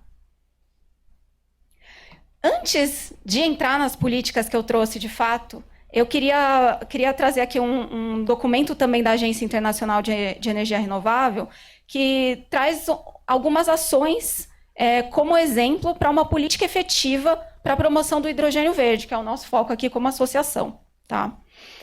Inclusive, a agência traz aqui recomendações do melhor momento para adotar uma política e para retirá-la. Ou seja, nem tudo acontece para sempre. Para você fomentar um mercado que está em crescimento, você precisa dar aquele impulso inicial e depois deixar o setor privado avançando sozinho. Tá? As recomendações elas foram relativas a 4 esferas. A eletrólise, a produção de energia elétrica, a criação de demanda por esse hidrogênio verde e a infraestrutura. Eu não vou entrar aqui no detalhe de cada uma delas, tá? Mas eu faço essa observação que existem momentos exatos para colocar uma implantação de algum incentivo e a retirada depois dele. Acho que a mensagem aqui é, se um país quer se posicionar como potência produtora de hidrogênio verde, vai ser necessária a adoção de apoio financeiro direto, incentivo fiscal, financiamento e outras medidas que reduzem o impacto financeiro para os agentes privados, que vão ser os primeiros a fazerem um movimento nesse mercado. Tá? Para que a gente possa ter ganho de escala, ganho de tecnologia, diminuição de custos e das incertezas desses empreendedores, senão a gente não consegue atrair investimento. Isso não significa, de forma alguma, que os benefícios devem se perpetuar por tempo indefinido, mas sim que o jogo precisa estar combinado com o setor privado, estabelecendo cronograma de retirada de benefícios, como eu vou mostrar aqui que alguns países já implementaram, inclusive. Bom, com isso, eu vou seguir na apresentação de 4 estratégias de alguns países para o hidrogênio verde e também contar um pouquinho o que está acontecendo aqui no Brasil. Bom, primeiro eu queria começar com a Austrália. A Austrália ela foi um dos primeiros países a publicar a estratégia de hidrogênio verde no mundo, tá? E ela já investiu cerca de 146 milhões de dólares em hidrogênio limpo até 2019, 3 anos atrás, tá? Que foi o ano da publicação dessa estratégia. Primeiro, eu queria chamar a atenção de vocês aqui para o conceito da Austrália de hidrogênio limpo. É o hidrogênio que é produzido ou com energia renovável, ou com combustíveis fósseis com captura de carbono. Porém, eles não têm uma menção explícita do limite de intensidade de emissão de carbono nessa captura. Ou seja, isso pode ser um ponto de atenção, tanto na efetividade da descarbonização, né, do local ali, né, no próprio país, mas também para atender normas de outros países em que a Austrália possa querer exportar o seu hidrogênio. Tá? De toda forma, a estratégia da Austrália ela se baseia em 6 pilares. A criação de oferta e demanda, uma regulação responsiva, cooperação internacional, desenvolvimento de habilidade e mão de obra, confiança da sociedade, inovação e pesquisa. Tá? Dentre as metas que a Austrália estipulou para o hidrogênio, um deles é se tornar um dos maiores exportadores de hidrogênio para os mercados asiáticos, que são um dos maiores potenciais de importação de hidrogênio. Que o hidrogênio promova benefícios econômicos e emprego para a sociedade australiana e também possui um sistema de certificação aceito internacionalmente. Por fim, a meta final da Austrália é obter um custo de produção de hidrogênio limpo abaixo de $2 por quilo de produção. Para atingir esses objetivos, a Austrália já anunciou mais de 1,2 bilhões em recursos, tanto em concessões, apoio direto ou financiamento. Tá? Além disso, ela vai dar o equivalente a 3 bilhões de dólares de incentivos fiscais no formato de isenção de taxas e encargos em toda a cadeia de valor do hidrogênio, fazendo com que o hidrogênio limpo possa chegar a aproximadamente $2,8 por quilo na próxima década. Então, são incentivos bem expressivos. O próximo caso que eu trago aqui é o caso da União Europeia, que também já publicou estratégia e que esse tema tem ganhado cada vez maior destaque, principalmente por causa dos conflitos geopolíticos recentes e a dependência, né, da Europa pelo gás russo. Tá? Do ponto de vista do conceito de hidrogênio renovável, que é como eles chamam aqui, a União Europeia ainda está desenvolvendo os critérios mínimos para a classificação dos produtores, tá? Mas, com base nas últimas versões do documento publicado, provavelmente deve haver alguma obrigação de atender critério de adicionalidade a partir de 2027. Tá? Além disso, a correlação temporal entre produção e consumo ela deve ser trimestral até março de 28 e depois disso horária, ou seja, tem uma evolução aqui em quando deixar, né, o mercado seguir sozinho e apertar um pouco mais as regras. Tá? E também é necessário que a produção e o consumo estejam dentro do mesmo submercado, tá? Para que não haja, né, uma grande transmissão da energia e você consegue ter dificuldade para certificar esse hidrogênio como renovável. Tá? Dentre as fontes que são consideradas, além de solar e eólica, né, as renováveis, também temos biogás e biomassa. Tá? Os pilares da estratégia da Europa, elas giram em torno de uma agenda de investimento bem definida, tá? O desenvolvimento de demanda para atingir escala, o desenvolvimento de uma regulação de suporte e também a dimensão internacional e promover inovação e pesquisa. As metas, elas são bem direcionadas para a inovação tecnológica e capacidade de produção de eletrolisadores. Tá? Em 2024, a meta é ter 6 gigawatts de capacidade instalada de eletrolisador instalado e 2030, 40 gigawatts. Isso vai ser obtido parcialmente através de alguns recursos já anunciados, como o caso dos recursos totais de 5,5 bilhões de euros, né, em 3 instrumentos que já têm projetos selecionados para serem financiados aqui. Em seguida, eu trago aqui a estratégia dos Estados Unidos, que ainda está em fase final de aprovação, mas que de longe é a estratégia com maior volume de recursos anunciados, com um total de 9,5 bilhões só em recursos diretos, tá? Sem contar incentivos fiscais. Primeiramente, aqui a gente tem um conceito de hidrogênio limpo bem claro. Tá? É um hidrogênio através de fontes renováveis, nuclear, fóssil com captura de carbono, biomassa e resíduos, mas a intensidade de carbono tem que ser menor que 2 kg de carbono equivalente para 1 kg de hidrogênio. Então, ela é bem clara de quais são as regras aqui. Os pilares também são muito objetivos. Né? Primeiro é o foco numa estratégia em setores de alto impacto, ou seja, industrial, transporte e armazenamento. Em segundo, a redução de custo de produção. Né? E em terceiro, o desenvolvimento de hubs regionais que vão aumentar a escala, a eficiência e o transporte do hidrogênio. As metas elas também são muito ambiciosas. Então, em 2023, a meta é encontrar pelo menos 3 caminhos para atingir o objetivo final de redução de custo.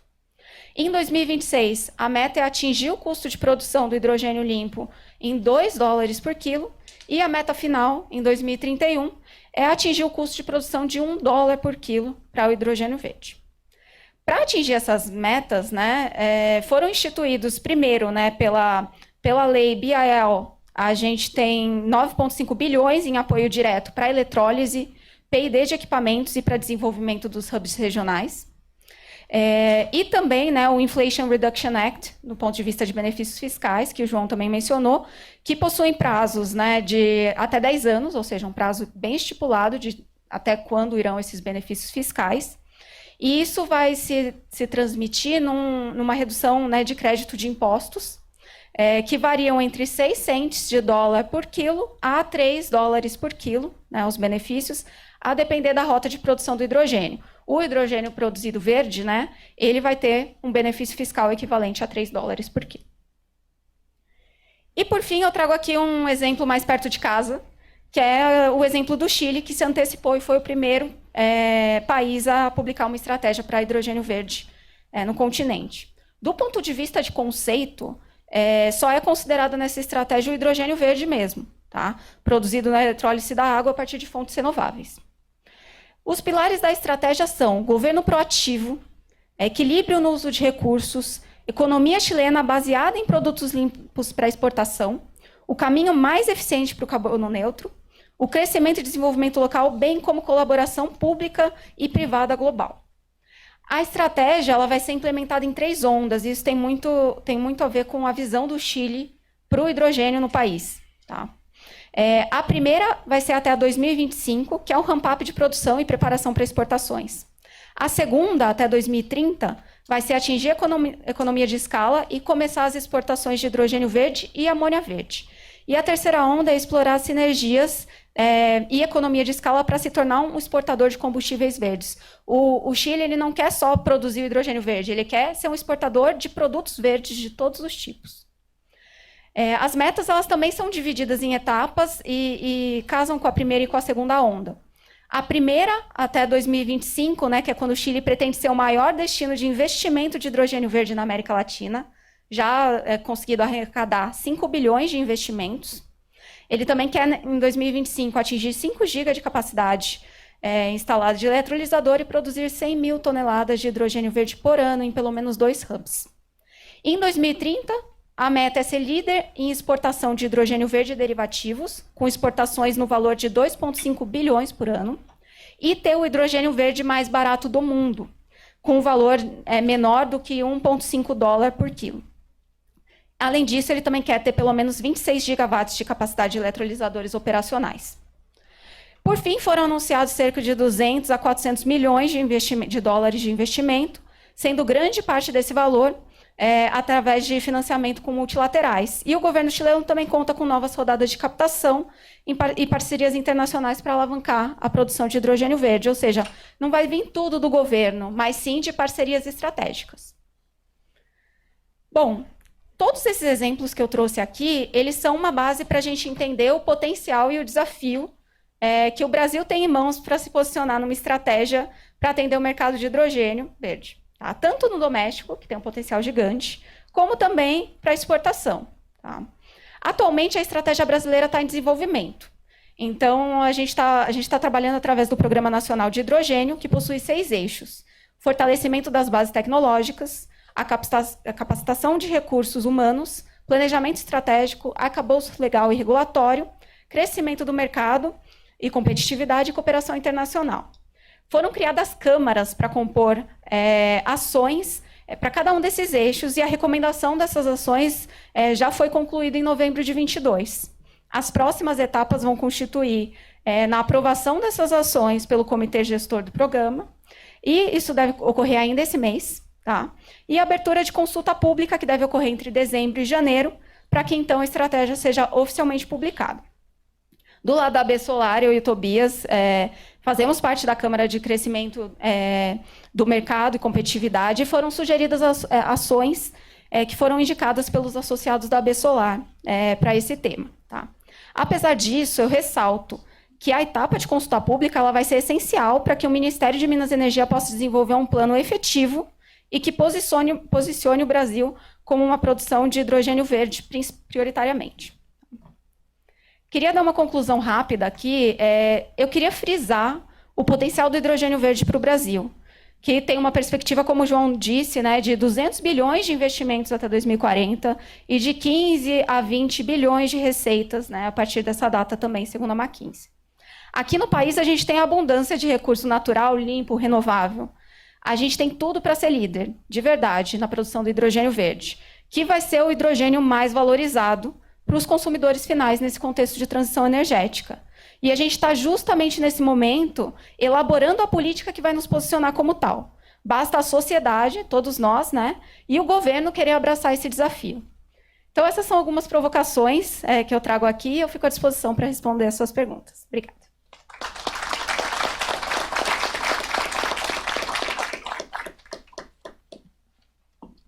Obrigada, Marília. Eu passo a palavra agora para o chefe de vendas da ThyssenKrupp UD Brasil, Luiz Antônio Melo.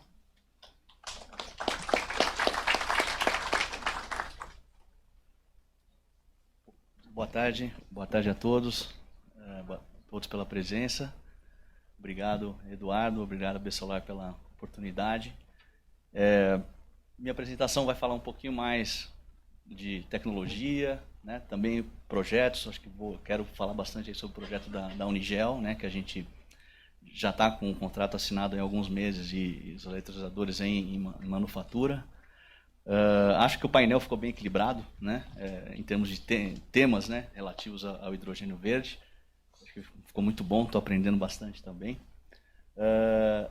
Bom, primeiro eu vou falar um pouquinho sobre como que a gente está posicionado aqui na ThyssenKrupp. Eu faço parte de uma empresa do grupo ThyssenKrupp chamada ThyssenKrupp UD, UHDE, que é uma empresa basicamente que detém tecnologias para a indústria em geral, de processos, principalmente processos químicos. Dentre essas tecnologias temos o hidrogênio verde, pela eletrólise alcalina da água, que eu vou falar bastante aqui, e também tecnologias aí de produtos derivados, possíveis derivados do hidrogênio, como amônia, metanol, outros fertilizantes. Até é importante, eu gosto de falar isso porque todo mundo conhece a ThyssenKrupp, acho que mais pelos elevadores, né? E já ouvi perguntas, quando é que vai ser o elevador movido a hidrogênio?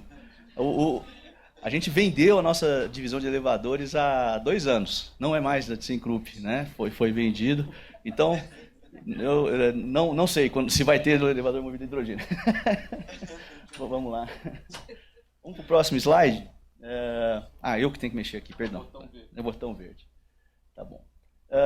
Eu acho que esse slide mostra, talvez convertido aí agora em energia, né, em megawatts, gigawatts e terawatts, o potencial aí, né, da aplicação de hidrogênio verde. Eu não vou me deter muito nesse slide, acho que o João, o Eduardo, acho que dissecaram bem, né, esses potenciais utilizações, mas mostra o tamanho do desafio, né?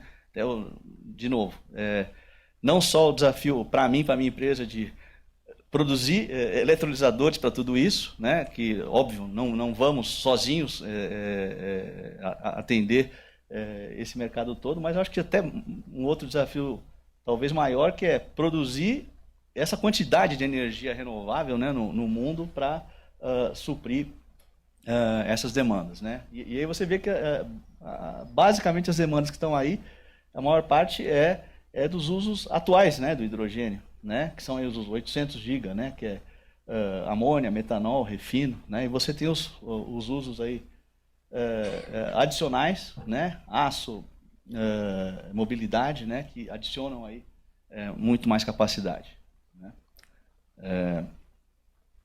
Bom, agora, com relação ao posicionamento da empresa, né, o posicionamento da ThyssenKrupp, a gente enxerga que a produção de hidrogênio você vai ter aí, dependendo da aplicação e do uso, um range de escalas bastante grande, né?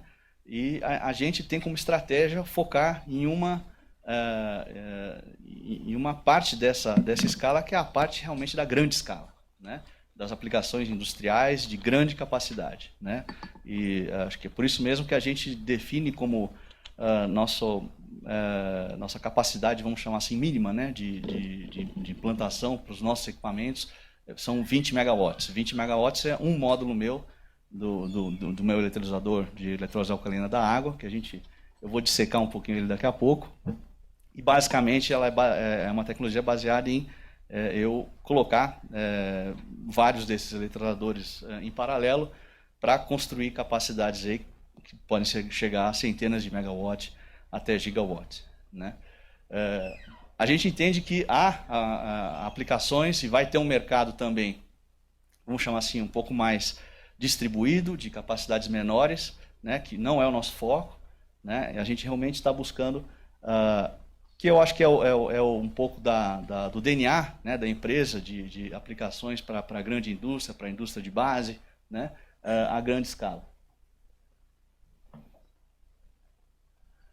Como disse, né, a gente também não é uma empresa focada só em desenvolver projetos de engenharia e implantar plantas de hidrogênio. A gente tem interesse de atuar em toda a cadeia, né? A geração de hidrogênio verde, através da eletrólise da água, né? E, posteriormente, dos possíveis produtos derivados do hidrogênio, né? Que podem aí ser metanol, amônia, vários outros subprodutos da amônia na área de fertilizantes, né? Misturar hidrogênio no gás natural ou fazer gás natural sintético. Outra aplicação para o hidrogênio, que acho que também foi pouco falado aqui, que é os combustíveis sustentáveis sintéticos, né? O hidrogênio pode ser usado, por exemplo, para você pegar um óleo vegetal, né? Mamona, soja, né? Através da hidrogenação desse óleo, produzir diesel verde, querosene de aviação verde, né? Eu acho que, de novo, o Brasil vejo um grande potencial nisso, né? Por também ser um celeiro aí, né? de oleaginosas na área de agricultura. Entrando um pouquinho aqui na parte do equipamento, né? da nossa tecnologia. O nosso eletrolisador, né, que é basicamente o equipamento aí, cada rack que vocês estão vendo aí nessa foto é um eletrolisador, ele basicamente tem um design, né, que foi baseado numa experiência que a gente tem aí de mais de 50 anos em aplicações de eletrólise, não necessariamente para a produção de hidrogênio, né, originalmente para a indústria de cloro e soda, né, para a indústria química. Você produz o cloro e a soda cáustica através também de uma eletrólise muito parecida com a do hidrogênio. A diferença é que você abastece no eletrolisador uma salmoura, uma solução de cloreto de sódio. Não é o mesmo equipamento, né? Eu digo uma comparação, né?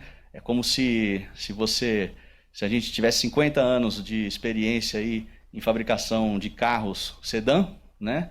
E a gente tivesse que pegar esse know-how e falar, olha, eu preciso de um carro agora que rode em estrada, mas também rode bem numa estrada de terra. Eu preciso de um SUV, maior capacidade. E aí você pega todo aquele know-how e faz um novo equipamento, né, para uma aplicação muito similar, mas não idêntica. Quer dizer, se eu botar o sedã na estrada de terra, o sedã não vai performar bem, vai quebrar mais rápido. Então, eu peguei meu know-how e construí um eletrolisador para eletrólise da água, para a produção de hidrogênio, baseado num know-how que eu tenho há 50 anos, né? Esse que é basicamente o como que a gente desenvolveu o nosso equipamento para eletrólise da água, né? Aqui um pouquinho das dimensões, quer dizer, isso aí é um módulo de eletrólise de 20 megawatts, né? Você tem um pouco as dimensões globais do equipamento.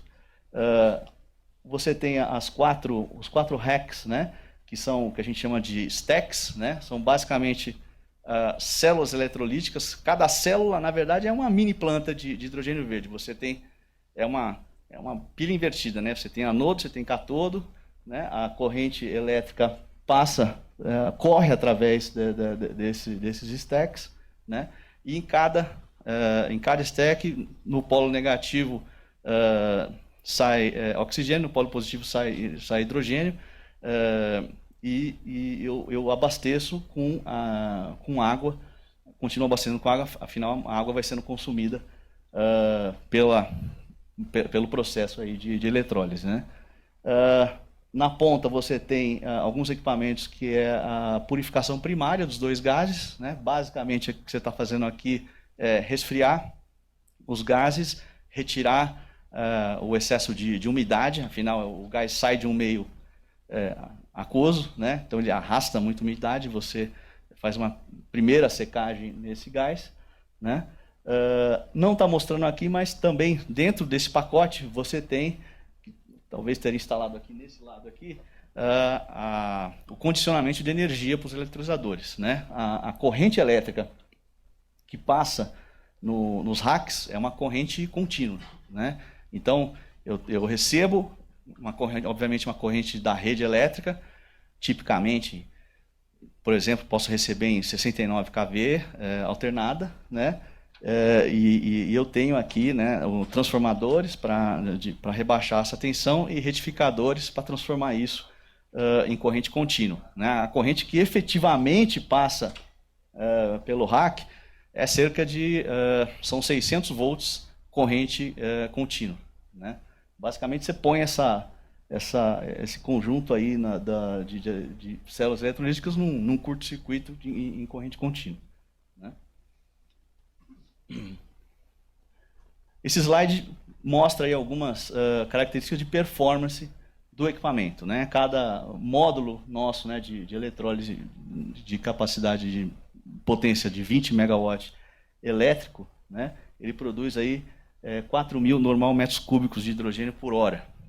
Isso aí em massa, né? Isso aí está em volume. Em massa você vai ter aí cerca de 9 toneladas por dia de hidrogênio, né? Ele sai com uma pureza relativamente alta, né? 99,9% em volume. O que vem de impureza dele, o 0,1% aí, é basicamente água, vapor de água e um pouco de oxigênio, né? Esse pouco de oxigênio, para quem não ficar muito preocupado com segurança, né? Você tem hidrogênio e oxigênio, explode. Não explode porque ele está fora do limite de explosividade, né, dessa combinação, né? Mas, para algumas aplicações, por exemplo, tipicamente, para você usar esse hidrogênio para fazer amônia verde, né, eu tenho que limpar ele um pouquinho mais. Né? Eu tenho que, por exemplo, tirar esse pequeno percentual de oxigênio que existe no hidrogênio, porque lá na planta de amônia esse oxigênio vai comprometer o catalisador usado para a síntese da amônia. Né? O hidrogênio sai a uma pressão baixa, uma pressão levemente acima da pressão atmosférica, né? 0,3 bar. Isso realmente demanda, após, né, o processo de eletrólise, para a grande maioria das aplicações, uma compressão desse hidrogênio, você tem uma unidade de compressão. Né? O oxigênio, inevitavelmente, você vai produzir. O oxigênio é um subproduto não tão fácil de você usar, de você ter uso para eles. Né? Lógico que a gente pensa, caramba, na época da Covid, os hospitais precisam de oxigênio. A questão logística aí, muitas vezes, é o que impacta em você conseguir comercializar esse oxigênio. Né? Tem alguns, por exemplo, lá no PCEM, né? Uma das vantagens, por exemplo, de você ter uma planta de hidrogênio verde no PCEM é que do lado você tem a companhia siderúrgica do PCEM. Né? Siderúrgicas são grandes consumidores de oxigênio para tratar o aço. Né? Então, aí você teria uma sinergia muito boa, porque você teria uma receita adicional de, por exemplo, vender esse oxigênio para a siderúrgica que estaria perto, que estaria do lado. Né? Outro ponto importante do equipamento, né, que é quando você fala de trabalhar com energia renovável, onde muitas vezes você não vai, se você não está conectado com o grid, você vai ter variabilidade, né, na oferta de energia. Né? Então, a capacidade dos eletrolisadores de você sair de uma operação operando a 100% de capacidade para até 10% de capacidade, e você conseguir mover né, modular essa capacidade em menos de 30 segundos, né, isso é muito importante, né, para você conseguir essa operabilidade, vamos chamar assim, utilizando energia renovável. Né? Isso complica um pouco quando você vai para os subprodutos do hidrogênio, né? De novo, a amônia. Né? A amônia já é uma grande planta química. Né? Essa capacidade de você rapidamente tá operando a planta de amônia a 100, de reduzir para 50%, não é tão simples. Demora horas para você reduzir pela metade reduzir a produção a taxa de produção de uma planta de amônia. Por isso que, de novo, quando você fala de amônia verde, metanol verde, a questão é onde começa a pegar a questão de você estar ligado no grid, porque a vantagem de um projeto ligado no grid é muito grande em função de você poder operar de forma contínua. Né? Aqui voltar, só que um valor, estou vendo que está acabando meu tempo lá. Você tem um valor tipo de consumo, muita gente pergunta de eficiência, né, do eletrolisador. Você tem uma eficiência lá no stack, quer dizer, quando a corrente já está em corrente contínua, que você consome cerca de 4,5 MWh por normal metro cúbico de hidrogênio. Mas o que a gente costuma passar, né, para as empresas que querem fazer cálculo de viabilidade de projeto, um valor um pouco maior, que é 4,9. O 4,9 você considera as perdas. Né? Você vai ter perda no transformador, vai ter perda no retificador, quer dizer, se você pensar na alimentação de corrente alternada, né, do grid, por exemplo, da rede, né, considerar também uma necessidade de compressão do hidrogênio, onde você vai consumir energia elétrica, né, a gente tipicamente coloca um parâmetro 4,9 kWh por normal metro cúbico de hidrogênio. É uma solução totalmente modular, né? Esse módulo de 20 MW ele é pré-testado em fábrica. Após testado, ele é separado em vários aí são 16 containers, né? Você embarca para a planta, para o site e remonta esse Lego. Tipicamente uma montagem que dura aí 21 dias, menos de um mês. Alguns projetos nossos que já estão assinados e em andamento, em implantação. Né? Esse slide depois acho que vai ficar disponível, né, para vocês. Eu acho que os dados aí dos projetos vocês podem depois ver com mais calma, né? O último que a gente assinou realmente foi da Unigel aqui no Brasil, né? O primeiro aí em escala industrial aqui no Brasil.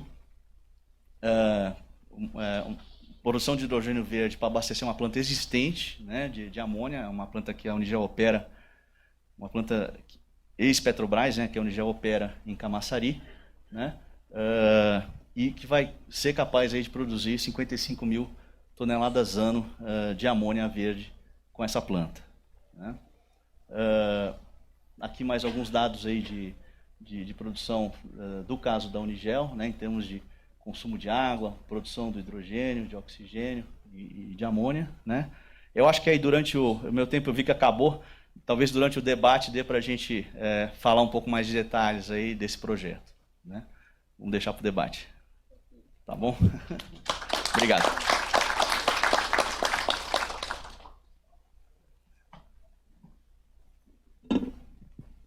Então, Eduardo, está com você.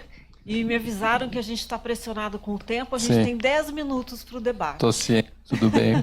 Conteúdo novo, né? Novidade para todo mundo. E, obrigado pelas apresentações, acho que foi muito rico. Vou fazer pequenas considerações aqui, a gente já tem 2 perguntas para passar do público. Até uma das perguntas que é do Vitor da Fiesp, né, que ele fala como classificar projetos em verde, por exemplo, o projeto de P&D da EDP, pelo que entendi, energia usada pelos eletrolisadores não são apenas da usina fotovoltaica. Isso era um ponto que eu até ia comentar, né, que ele fala que ele conecta direto na termoelétrica, então fisicamente aquele elétron saindo da usina não vai direto para o eletrolisador, justamente porque ele quer operar o eletrolisador com 100% de carga. E aí a pergunta do Vitor, como é que você qualifica isso como verde? Ontem de manhã a CCE lançou o programa de certificação nacional de hidrogênio verde a partir de eletrólise, porque eles estão posicionados como quem tem informação de toda a energia elétrica produzida, consumida e todos os contratos registrados no país.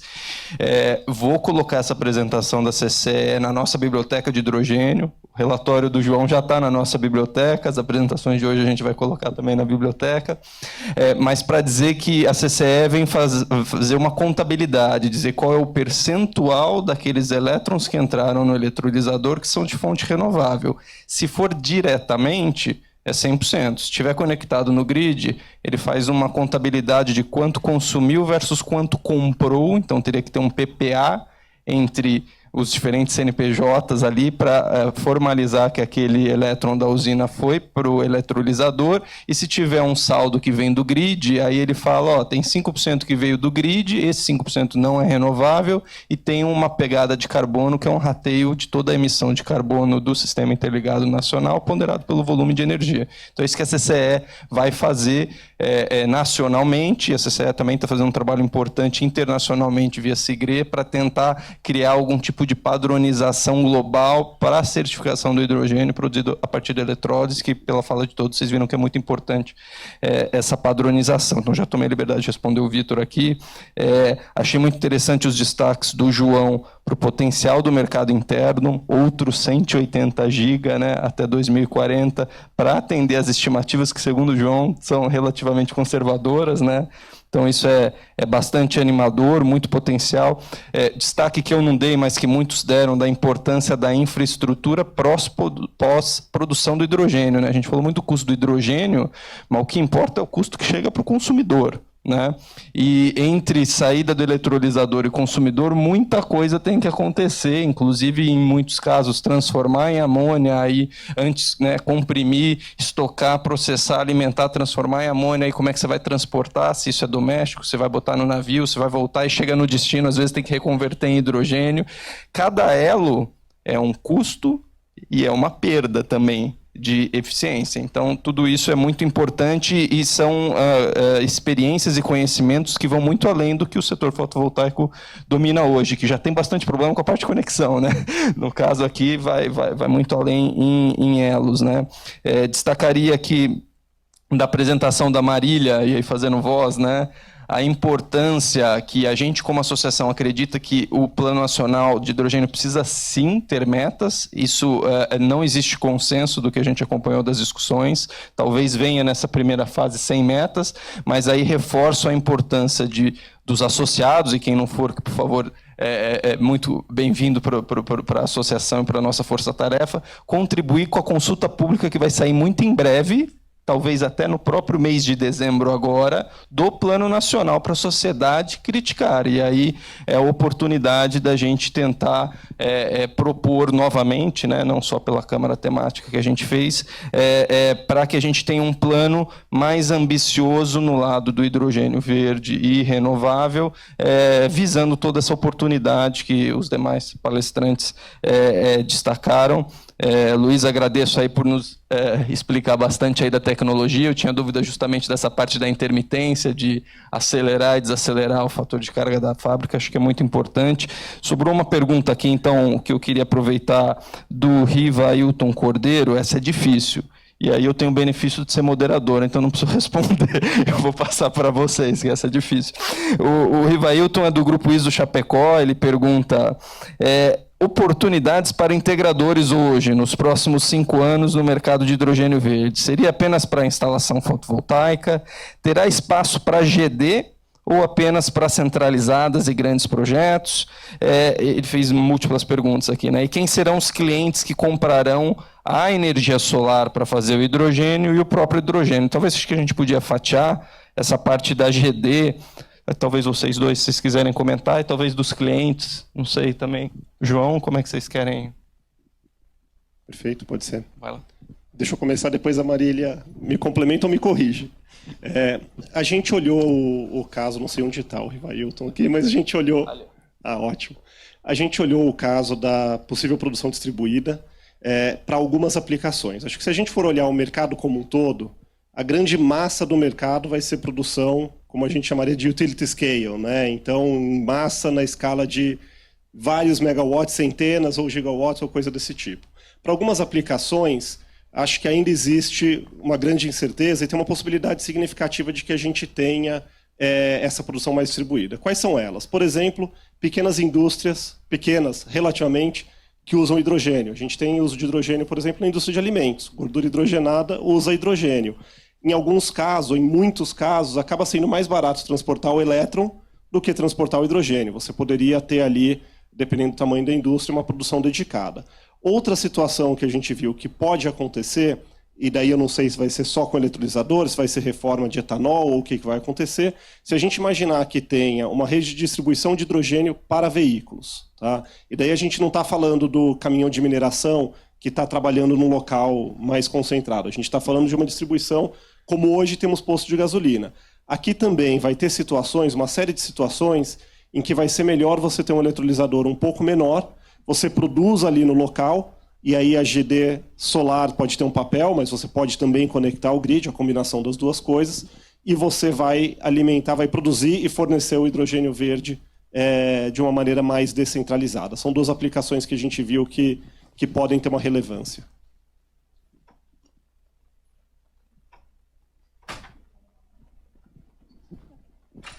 Eu tenho um complemento para fazer sobre outra ótica, né? Acho que eu gosto de fazer sempre o paralelo com a energia solar, que a gente tem hoje um mercado descentralizado em capacidade maior do que o centralizado. E eu acho que é algo parecido que pode acontecer com o hidrogênio, né? Mas, nesse primeiro momento, os projetos grandes são os que vão, né, puxar o mercado, principalmente porque é preciso redução de escala, né, um ganho de escala para reduzir custo e conseguir viabilizar os primeiros projetos. Depois que a tecnologia está mais dominada e os custos caíram, aí as aplicações descentralizadas podem sim tomar força, como os mercados que o João mencionou. Então, eu acho que existe oportunidade, mas delinear ela agora, a gente não tem informação suficiente para fazer. Então, a gente precisa que o mercado como um todo caminhe um pouco mais para conseguir responder essa sua pergunta. Desculpa, é interessante que tem a questão da demanda também, né? A Marília cobriu das políticas dos países, e gostei muito do Chile, que é um bom exemplo, né? Mercado externo, não cabe a nós, nem ao governo, dizer determinar a demanda. É o país que vai comprar, que vai determinar. Então, essa semana saiu o edital, por enquanto em alemão, a hora que tiver em inglês a gente coloca na biblioteca e solta por e-mail, do H2 Global, organizado pela Alemanha, que é um leilão com contratos de 10 anos de amônia, metanol e combustível sustentável de aviação, no qual o governo alemão vai subsidiar a diferença do preço de venda, vai pegar esse hidrogênio e vai revender para consumidores europeus, e essa diferença de preço ele vai subsidiar. Então, isso é uma oportunidade. Espero que players brasileiros participem, a gente sabe que tem alguns se organizando para isso e vençam. Agora, as coisas correm em paralelo. Hoje a gente tem aplicações pulverizadas de hidrogênio. Agora, para que ele fique bem barato, a escala vai ser muito importante. Aí não sei também sua opinião. Você já disse que gosta de projetos maiores, né, Luiz? E também da parte dos clientes, se você puder comentar, você que está aí na ponta final do... Boa, alô? Alô? Tá ok. Eu queria complementar um pouco essa questão do mercado, né? Porque existe, acho que a certificação e regulação é importante para tornar o hidrogênio verde uma commodity, né? Você conseguir precificar para o grande mercado, né? Mas, de novo, o caso da Unigel, uma coisa que eu posso compartilhar, né? Quando a Unigel anunciou o projeto na mídia aí, né? Em uma semana, ela recebeu 10 ofertas de empresas querendo... Eu compro toda a sua produção por X anos. No Brasil? Não sei. Eu acho que... eu não sei quais são as empresas, tá? A Unigel não me falou e eu acho que ela não vai soltar isso tão fácil. Mas, enfim, eu acho que são empresas, a maioria de fora. O que eu quero dizer é o seguinte, existe um mercado que é desregulado, que é... Entendeu? A Unigel vai produzir amônia verde. A amônia é usada para fertilizantes, 99% da amônia é fertilizante. Tem 1% lá que você usa amônia também para produzir alguns tipos de plástico, poliamida, que é nylon, vamos chamar assim. Então, não sei, pode ter um produtor de nylon no Japão que fala, mas se eu comprar a matéria-prima verde, a amônia verde lá dessa Unigel, vou fazer um nylon verde aqui com o meu produto, vou ganhar um preço. É desregulado. O cliente não perguntou, você está seguindo a regulação da Alemanha ou dos Estados Unidos? Não. Você tem um PPA aí que garante que você vai usar energia renovável e fazer essa amônia verde? Tá bom para mim, eu compro. Quer dizer, existe esse mercado também, né? Acho que só para complementar, né? E se a gente vier a ter um programa de demanda nacional de migração de amônia e hidrogênio de fóssil, que hoje é feito com fóssil para verde, como a gente propôs como associação, até como renovável, com uma curva como o Programa Nacional de Biodiesel, o etanol lá atrás, começa com 2% de mistura em 2025, uma escadinha até 2048 para chegar a 100%. Aí todo mundo que consome hidrogênio hoje tem que aos poucos ir misturando. Aí virou uma aplicação geral e descentralizada. Vai ter pequeno, vai ter médio, vai ter grande, e vai ter esse novo mercado em novos setores, o aço, o alumínio, o cimento, o transporte e tudo mais. Eu não recebi mais perguntas, a gente está bem estourado, né, Priscila? Eu acho que vocês querem fazer alguma consideração final para fechar? Não, só agradecer, agradeço pelo convite, obrigada a todos, e também fico à disposição para conversar aqui depois. João, vai lá. Mesma coisa da minha parte, é um prazer estar aqui com vocês, agradecer, parabenizar os outros participantes e agradecer pelo convite e pela audiência.